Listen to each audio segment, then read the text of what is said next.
The Vex'thor Integrity Chamber sat in the heart of Epsilon 7 Station like a metallic god that had grown bored of worship but still expected it. For 10,000 years, this machine had tested every material the galaxy threw at it. Exotic alloys that could withstand the crushing pressure of gas giants. Polymers that laughed at temperatures hot enough to vaporize lead. Crystals that bent physics just enough to make engineers weep with joy. And in those 10,000 years, across roughly 3.6 million tests, the machine had never once malfunctioned. Not even a hiccup. Not a single errant calculation. Not one moment where it paused and made the galactic equivalent of a Windows error noise. The chamber itself was beautiful in that way, only engineers could appreciate. All flowing curves of burnished metal that seemed to ripple with internal light, surrounded by hovering diagnostic panels that displayed more data than most species' entire scientific databases. It was roughly the size of a small building, humming with power that could probably run a small moon. And it radiated an aura of absolute reliability that made hardened space captains feel safe, and insurance adjusters sleep peacefully at night. The Vex'thor had built it naturally. They built everything that needed to be absolutely, impossibly perfect. A species of what humans might call crystalline energy beings, if they were feeling poetic, or insufferable glowing show-offs, if they were being honest. The Vex'thor didn't just engineer things. They willed them into existence with mathematics so pure that other species needed religious counseling after reading their blueprints. They'd been helped by the Calith, a race of floating brain cases with tentacles who treated quantum mechanics the way humans treated tic-tac-toe. And the Rune, 8-foot-tall metallurgists who could smell the molecular structure of iron from 3 star systems away.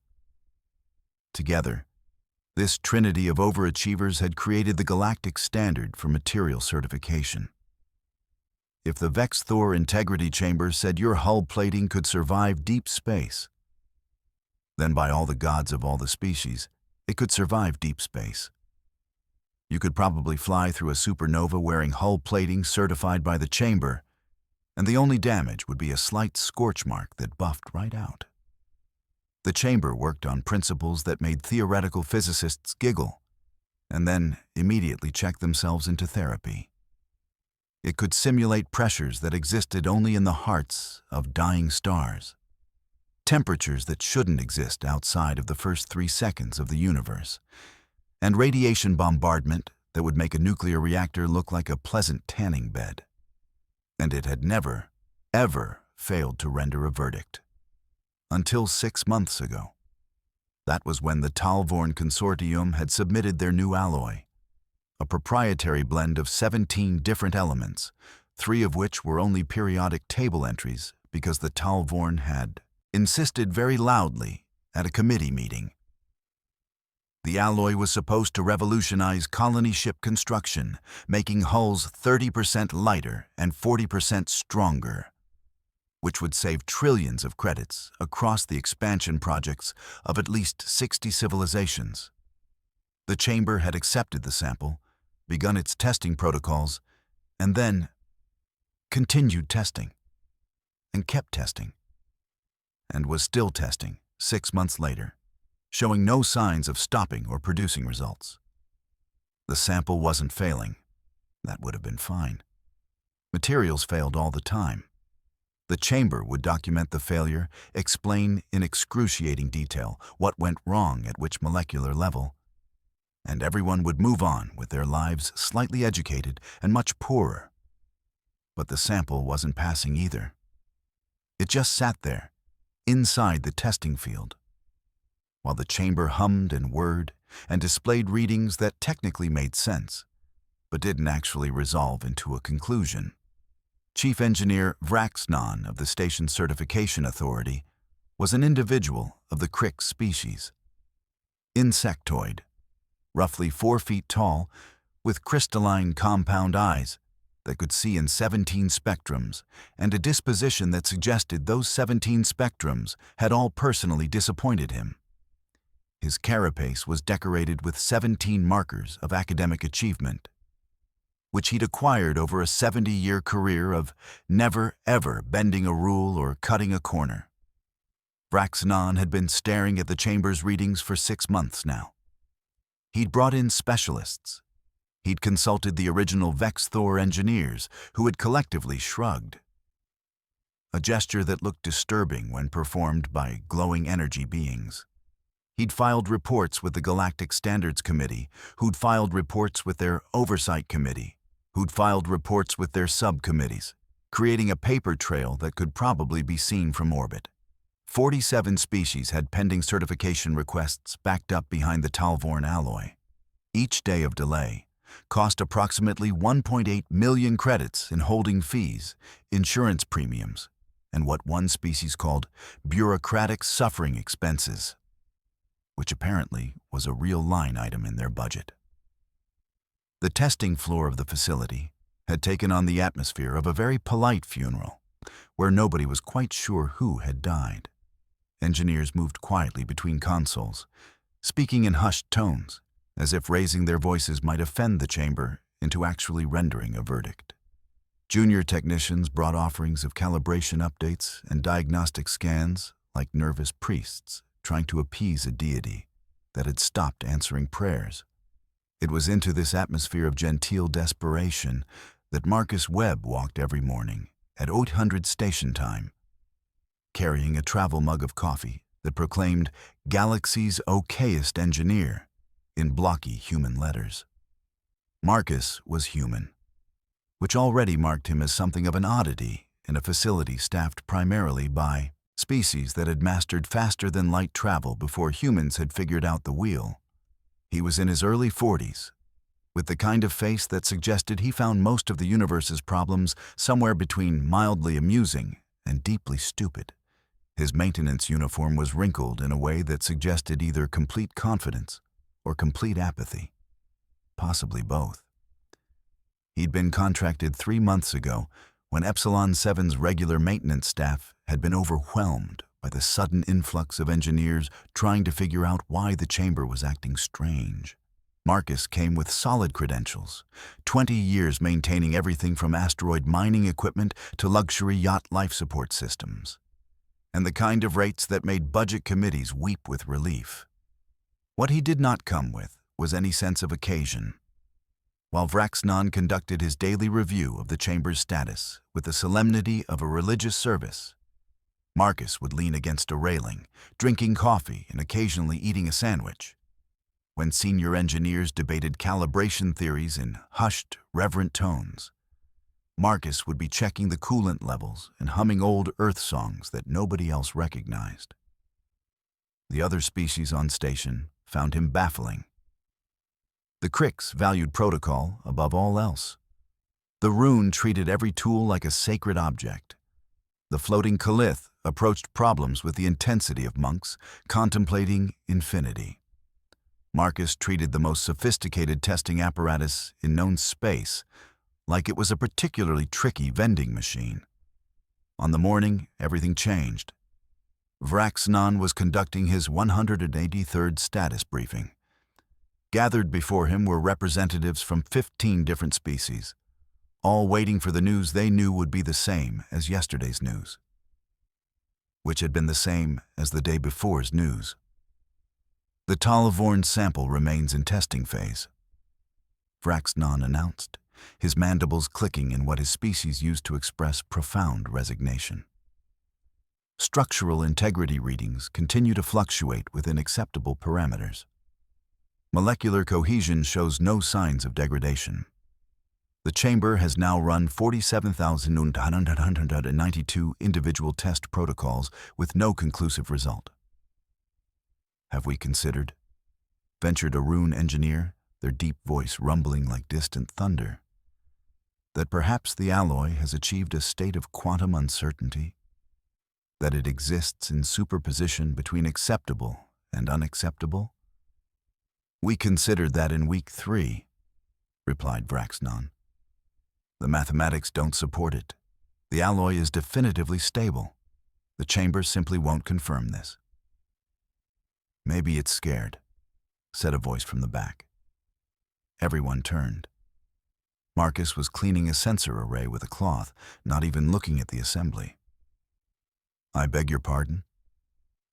Vraxinon's translator made his confusion sound like polite outrage. The machine. Maybe it's scared to make a call. Marcus took a sip of coffee. Just a thought. The chamber does not experience fear, Vraxinon said, in the tone of someone explaining to a child that stars don't actually twinkle for fun. It is a deterministic system operating on established protocols. Sure, Marcus agreed amiably. How long's it been running? 10,000 standard years. Without a break. The chamber operates continuously. Downtime would compromise its calibration integrity. Marcus made a thoughtful noise that could have meant anything or nothing. Huh. Is there a point to this inquiry? Vraxinon asked. Nope. Marcus went back to cleaning the sensor. Just curious. The meeting continued. Marcus continued his maintenance rounds, looking for all the world like someone utterly uninterested in the crisis consuming everyone around him. But over the next week, a pattern emerged that only one person noticed. Pipette was a junior technician of the Quilix species, small, amphibious, with large eyes and a natural curiosity that their elders considered undignified. They'd been assigned to shadow Marcus during his maintenance rounds, partly to learn human maintenance techniques, but mostly because they were too junior to be trusted with anything important. Pipette noticed that Marcus kept pausing during his rounds, just for a moment, near specific access panels around the chamber, and he'd tilt his head, like he was listening to something. What are you hearing? Pipette asked on the 5th day of this behavior. Marcus glanced down at the small alien. You hear it too? Hear what? That? Marcus pointed at the chamber. There's a vibration. Happens every 47 minutes. Lasts about 12 seconds. Pipette's large eyes blinked. They accessed their neural interface, pulling up the last month of acoustic monitoring data. The logs show no anomalous vibrations. That's because it's in the substructure, below sensor threshold, but it's there. Feel the deck plating. Pipette placed a webbed hand on the floor. Waited. After 43 minutes, they felt it. A barely perceptible hum that traveled through the station's bones. What causes it? They asked. Marcus scratched his chin. That's the interesting question, isn't it? 3 days later, Marcus requested a meeting with Vraxinon. The chief engineer agreed with the kind of weary patience of someone who had already heard 43 theories about the chamber's behavior and found them all useless. Maintenance contractor Webb, Vraxinon said formally. You have a concern to report? More like an observation. Marcus pulled up a datapad. I've been watching your machine for 3 weeks now. Notice something weird. The chamber's behavior is well documented as anomalous. Not that. The vibration pattern in the substructure happens every 47 minutes, 12-second duration, frequency oscillating between 17 and 23 hertz. Vraxinon accessed the data, his compound eyes shifting through multiple spectrums as he processed. Our sensors detect no such pattern. Because you're looking in the wrong place. Your sensors are monitoring the harder testing field in primary systems. This is coming from the core processing matrix. The processing matrix operates at frequencies far beyond mechanical vibration. Yeah, but it's housed in physical components, and those components are resonating. Marcus pulled up his own scans, crude by the facility's standards, but clear enough. See? It's like a heartbeat, very faint, very regular.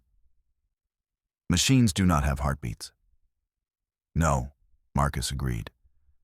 But this one's doing something it wasn't designed to do, and that's causing physical stress in ways your fancy sensors aren't calibrated to detect. Vex'thor stared at the human for a long moment. What is your background in advanced testing system architecture? None whatsoever. And yet, you presume to diagnose a system designed by the finest engineers of 3 species?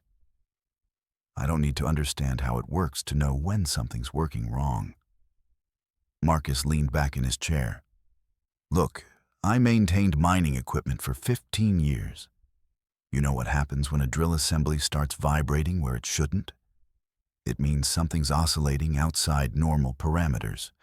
Something's creating feedback. The chamber has self-monitoring protocols that would detect any feedback loops. Unless the feedback is in the protocols themselves.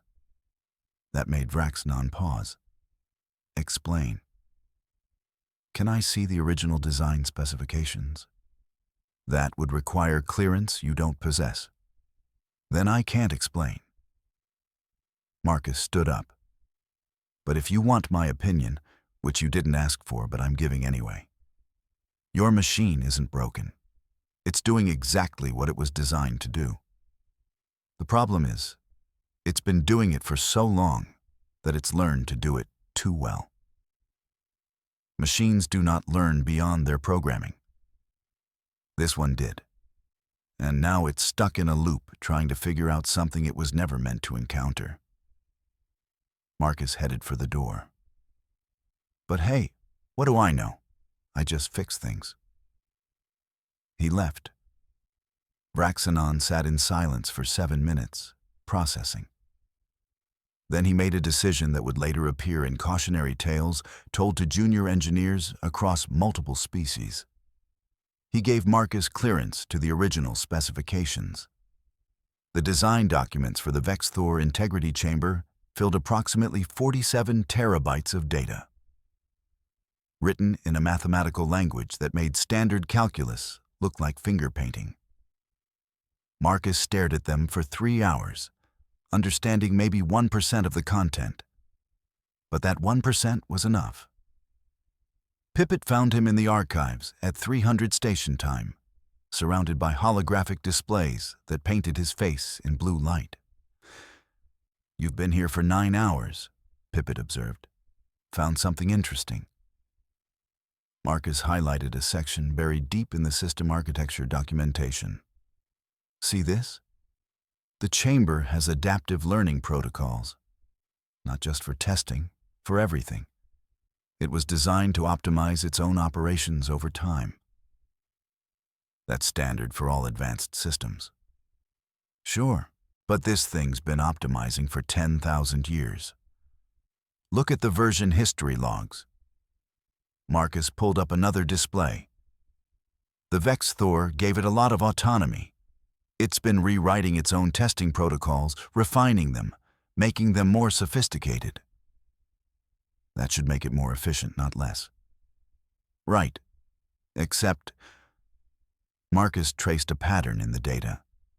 It's hit a paradox. The Talvorn alloy is exactly stable enough to trigger every single one of its test protocols, but not unstable enough to fail any of them. The chamber keeps developing new tests to try to find an edge case. But the alloy passes those too. So it develops more tests, and more. It's stuck in a loop of its own curiosity. Pippet's eyes widened. The machine is procrastinating. More like it's so interested in this material that it doesn't want to stop testing it. It's the first thing in probably centuries that's actually challenged the system. And because it's been given so much autonomy over its own protocols, nothing's telling it to stop and make a decision. This is... Pippet struggled for words. The Vex'thor created a machine that's too curious. They created a machine that's too good at its job. Marcus closed the displays. And there's a simple fix. Which is, turn it off and turn it back on again. The silence that followed was profound. That's your solution? Pippet finally managed. Reset the chamber? Not reset. Power cycle. Full shutdown, clear the working memory, restart from baseline protocols. The adaptive learning is stored in persistent memory, but the current process loop will be interrupted. When it boots back up, it'll approach the Talvorn alloy fresh, without all the elaboration it's built up over 6 months. The chamber hasn't been fully powered down in 4,000 years. The shutdown protocols alone would take months of preparation.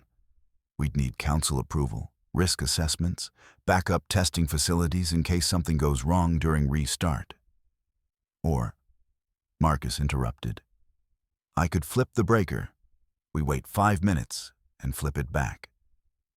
The Vex'thor built this thing to last forever, but they also built in emergency shutdown procedures. They're right there in the manual. He pulled up another document. Chapter 47, Section 12. Emergency Power Interrupt Protocols. It's literally designed to be safely shut down in crisis situations. No one has ever used those protocols, because no one's ever needed to, until now. Marcus stretched. But hey, not my call. I just maintain the coolant systems. Pippet stared at the human for a long moment. Then, against every instinct of self-preservation and career advancement, they made a decision. I'm going to tell Chief Engineer Vex'thor. The emergency meeting was called for 800 the next morning. Present were Vex'thor, 17 senior engineers, 6 species representatives whose tests were backed up behind the Talvorn alloy, and Marcus, who'd brought his coffee and a breakfast burrito that smelled strongly of something the universal translators couldn't identify. Vex'thor presented Marcus's findings. The assembled group listened with expressions ranging from thoughtful to horrified to deeply offended that a maintenance contractor had diagnosed their problem. The human proposes, Vex'thor said, his tone suggesting he was reading his own death sentence, that we perform a complete power cycle of the chamber. The objections came immediately and in multiple languages. The risk assessment alone. Unprecedented violation of operational continuity. My species has used this facility for 2,000 years without insulting to the memory of the Vex'thor engineers. Marcus ate his burrito. A rune engineer, tall and crystalline, turned to face him. You understand what you're suggesting? This machine has maintained perfect operation for 10 millennia. You propose to shut it down based on what? A vibration? Some speculation about adaptive algorithms? Marcus swallowed his bite. I'm suggesting you read the manual, page 2847. The Vex'thor explicitly state that extended operation without maintenance cycles may result in behavioral drift. They recommend a full diagnostic shutdown every 1,000 years. We've exceeded that window by 9,000 years, someone muttered. Right. So you're due. Marcus wadded up his burrito wrapper. Look, I get it. This thing's been perfect forever. Nobody wants to be the person who broke it. But it's already not working right. You're not risking a functional machine. You're trying to fix a malfunctioning one. The chamber is not malfunctioning, Vex'thor said carefully. It is experiencing unexpected behavior. If my car's engine light is on and it won't go over 40 miles per hour, I don't care how technically functional it is. It's malfunctioning. Marcus stood up. You want my professional opinion? The machine needs a reboot. You want my personal opinion? You're all terrified of taking responsibility for a decision, so you're going to keep having meetings until someone above your pay grade tells you to do what you already know you should do. The room fell silent. That was inappropriate, Vex'thor said quietly. Probably. Marcus picked up his coffee. I'll be in Maintenance Bay 3 if you need me. He left.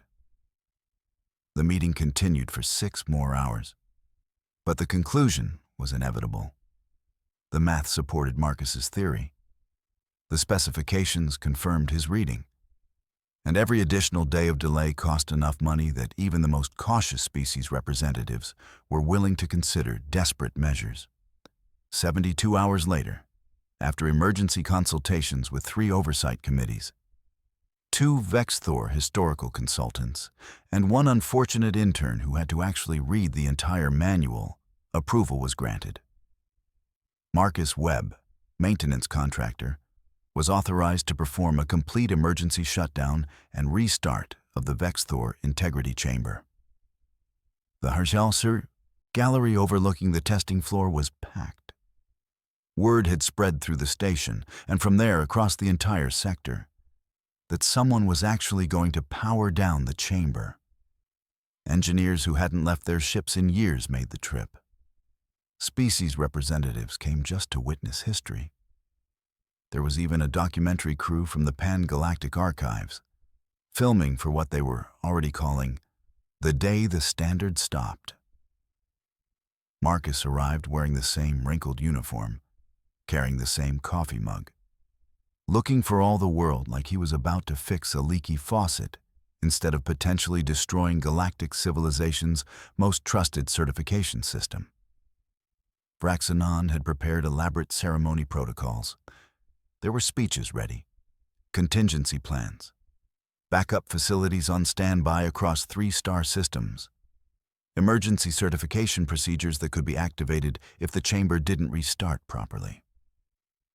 Marcus walked up to the primary power junction, checked his datapad, and looked back at Vex'thor. Ready when you are. You don't wish to review the procedures one final time? I've read them 6 times. They're pretty clear. Sequence Alpha 7 Delta, hold for 30 seconds. Sequence Gamma 2 Echo to restart. If I screw it up, the fail-safes kick in and nothing happens. And if the fail-safes fail, then we're having a bad day. Marcus popped open the access panel. But the Vex'thor built this thing. I'm betting their fail-safes don't fail. Vex'thor looked at the assembled crowd, at the documentary cameras, at the future of galactic material certification resting on the shoulders of a human who'd spent the last decade fixing ice machines on mining stations. Proceed, he said. Marcus entered the shutdown sequence. His fingers moved across the holographic interface with practiced ease, not the delicate, reverent touch the other engineers used, but the confident efficiency of someone who'd shut down 1,000 systems and knew they all worked basically the same way when you got past the fancy displays. The chamber's hum, which had been the constant background noise of the testing floor for as long as anyone present had been alive, began to drop in pitch.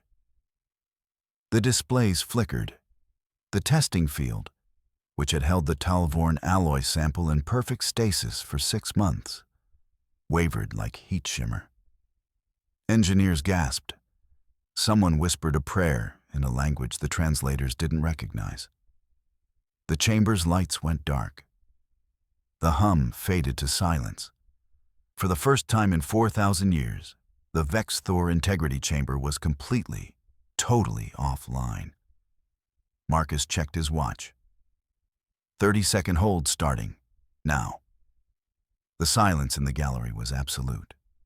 Nobody breathed. Nobody moved. The documentary cameras captured what might be either a historic moment of innovation or a career-ending catastrophe that would be studied in engineering ethics classes for generations. Marcus ate a granola bar. Someone in the gallery made a strangled noise. And time. Marcus entered the restart sequence. Nothing happened. Then, slowly, the chamber began to hum. Lights flickered on in sequence, running through diagnostic patterns. The testing field shimmered back into existence. The displays lit up, scrolling through reboot protocols that probably hadn't been accessed since the machine was first activated. The diagnostic sequence ran for 3 minutes. The gathered engineers watched in silence as the chamber ran through its startup procedures, checking and rechecking every system, validating its own integrity before resuming operations. Finally, the main display pulsed green. A chime sounded, the Vex'thor equivalent of a pleasant, "Hello, I'm ready to work now." And then the chamber, running on fresh baseline protocols without 6 months of accumulated elaboration, grabbed the Talvorn alloy sample and ran its analysis. 47 seconds later, the results appeared. Certification approved. Material exceeds minimum standards across all testing parameters. Recommended for Class A deep space construction. Detailed analysis follows. The gallery exploded with noise. Engineers were shouting, some in triumph, some in disbelief, some just to release tension that had been building for 6 months. The species representatives began immediately arguing about who got their tests processed next. The documentary crew was capturing reactions, already planning their editing sequence. Marcus closed the access panel, finished his granola bar, and picked up his coffee mug. Pipette appeared at his elbow, their large eyes wider than usual. "You did it.